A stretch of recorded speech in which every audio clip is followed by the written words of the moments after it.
कहानी शुरू होती है और हम देखते हैं एक शिप के कैप्टन को जिसका नाम रॉबिन्सन है। पहले वो नेवी में काम करता था मगर अब वो 11 सालों से एक कंपनी अगोरा के लिए काम करता है। कंपनी समंदर में डूबे और गुमे हुए जहाजों को निकालने का काम करती है। फिर एक दिन ये कंपनी कुछ लोगों को जॉब से निकालती है जिसमें रॉबिन्सन भी होता है। अचानक जॉब से निकाले जाने पर रॉबिन्सन काफी दुखी होता है क्योंकि इस 11 सालों में उसकी बीवी और बेटा भी उससे बिछड़ चुके थे। काम की वजह से वो टाइम नहीं दे पाता था और उसकी वाइफ उसे छोड़कर चली गई थी। रॉबिन्सन का 11 साल एक बेटा भी होता है मगर वो अब उसकी वाइफ के साथ रहता है। कंपनी में रॉबिन्सन का एक दोस्त भी होता है जिसका नाम कर्स्टन है। इसे भी नौकरी से निकाला जाता है। कर्स्टन पर बहुत कर्जा होता है और वो काफी परेशान भी होता है इस मामले में और वो डिप्रेशन की गोलियां भी इस्तेमाल करता है। वो सब एक दिन बार में बैठे होते हैं। कर्स्टन एक राज के बारे में लोगों को बताता है मगर इससे पहले हम ब्लैक सी के बारे में कुछ समझते हैं। ब्लैक सी 5 मुल्कों से सराउंडेड है और इसकी गहराई 2200 मीटर है।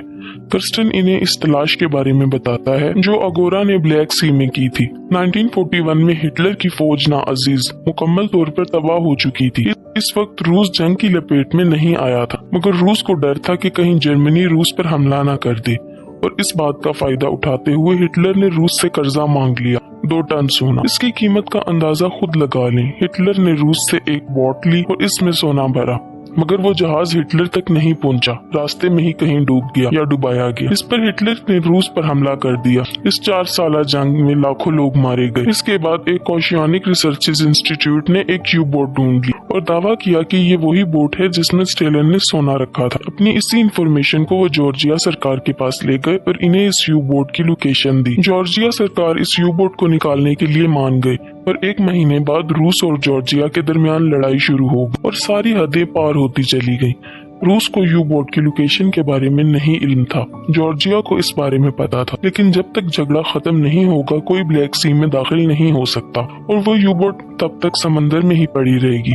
जब रॉबिन्सन को इस बात का पता चला तो वो एक अमीर आदमी से इस बात के बारे में डिस्कस करता है क्योंकि इस तलाश में काफी पैसे लगने वाले थे और इनको पैसों की सख्त जरूरत होती। वो शख्स जिसका नाम लेविस होता है वो इसकी तलाश में इन्वेस्ट करने को तैयार होता है मगर वो सारे सोने का 40% लेना चाहता है। रॉबिन्सन राजी हो जाता है और इसका दोस्त कर्स्टन डिप्रेशन की वजह से सुसाइड कर लेता है।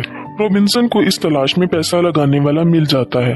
पहले वो एक सबमरीन खरीदता है जो पुराना होता है मगर इसे खरीद लेता है। रॉबिन्सन के साथ एक रशियन दोस्त होता है जिसका नाम ब्लैकी होता है। वो दोनों प्लान बनाते हैं और इस तलाश के लिए वो 12 लोगों का ग्रुप बनाते हैं जिसमें आधे रूसी और आधे अंग्रेज होते हैं। रॉबिन्सन ग्रुप में रूसी लोगों को इसलिए लेता है कि जो सबमरीन वो लेते हैं वो रशियन है और ब्लैक सी पर रशियन का ही कब्जा है तो रशियन अपने आदमियों से बचने में मददगार साबित होंगे और इस सबमरीन को चलाने के लिए कम से कम 12 लोगों की जरूरत पड़ती है।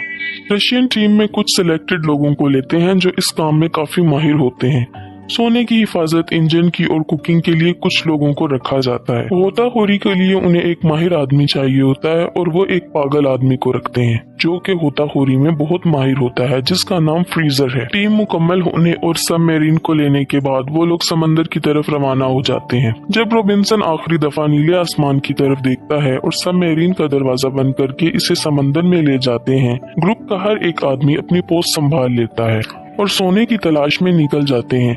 अभी तक सब कुछ ठीक होता है। फिर कैप्टन सबको इकट्ठा करता है और इस बारे में सबको बताता है। वो सोने की बात करता है कि हर एक को बराबर का हिस्सा मिलेगा जो बाकी का 60% है उसमें से, क्योंकि 40% उस शख्स का है जिसने इन्वेस्ट किया है। अब डैनियल उस शख्स का असिस्टेंट होता है जिसने इन्वेस्ट किया होता है तो डैनियल कैप्टन रॉबिन्सन को कहता है कि तुम्हें ऐसा नहीं कहना चाहिए क्योंकि अगर यहाँ पर किसी शख्स के दिल में लालच आ गई तो वो किसी दूसरे को मार सकता है क्योंकि इससे सबका हिस्सा बढ़ जाएगा और कैप्टन को ऐसा कहना ही नहीं चाहिए था।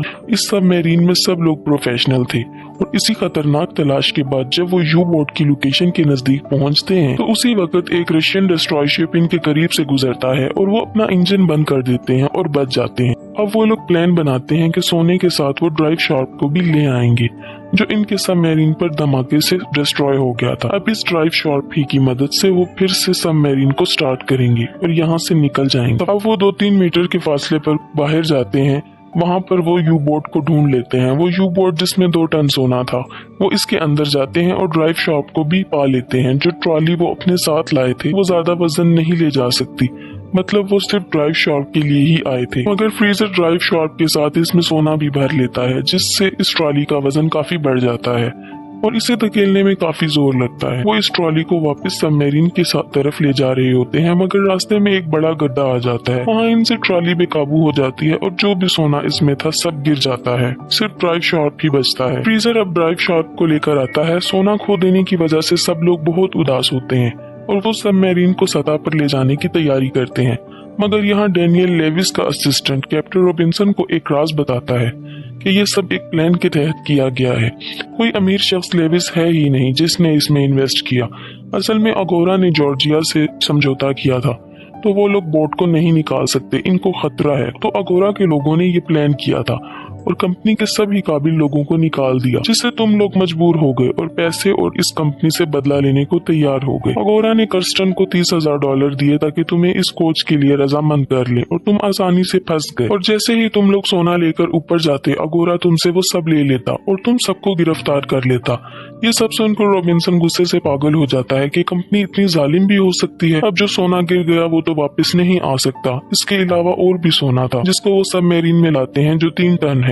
ये इनकी सोच से भी ज्यादा होता है। अब तो इनको लेविस को भी 40% नहीं देने होंगे, सारा सोना इनका ही है। वो 8 लोग बच जाते हैं, हर एक को 82 मिलियन मिलेंगे अगर वो इस सोने को ले जाने में कामयाब हो जाते हैं। अब वो लोग अपनी लोकेशन पर नहीं जाएंगे, वहाँ से दूर चले जाएंगे ताकि अगोरा से बच सके। अब वो लोग सोना ले लेते हैं और ड्राइव शार्क को चलाते हैं और इन्हें शक होता है कि वो चले या नहीं। वो सोचते हैं कि या तो वो हमेशा के लिए निकल जाएंगे या इसमें हमेशा के लिए फंस जाएंगे और मर जाएंगे। वो सबमरीन के इंजन को स्टार्ट करते हैं और इनकी सबमरीन चलने लगती है। वो सब बहुत खुश होते हैं कि अब वो अमीर हो जाएंगे, मगर कुछ दूर जाकर उनको हेल्पर्स की मदद से पता चलता है। सबको अलर्ट करते हैं और सबमरीन रोकने को कहते हैं।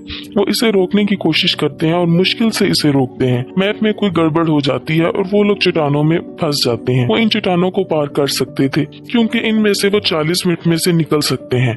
अब वो हेल्पर्स को बिठाते हैं और इसे चट्टानों से निकालने की कोशिश करते हैं। फिर अचानक किसी प्रॉब्लम की वजह से सबमरीन में ब्लास्ट होता है और सबमरीन समंदर में जा गिरती है और इसमें होल हो जाते हैं, जिससे इसमें पानी भरने लगता है। सब लोग पानी को रोकने की कोशिश करते हैं मगर वो कुछ नहीं कर पाते।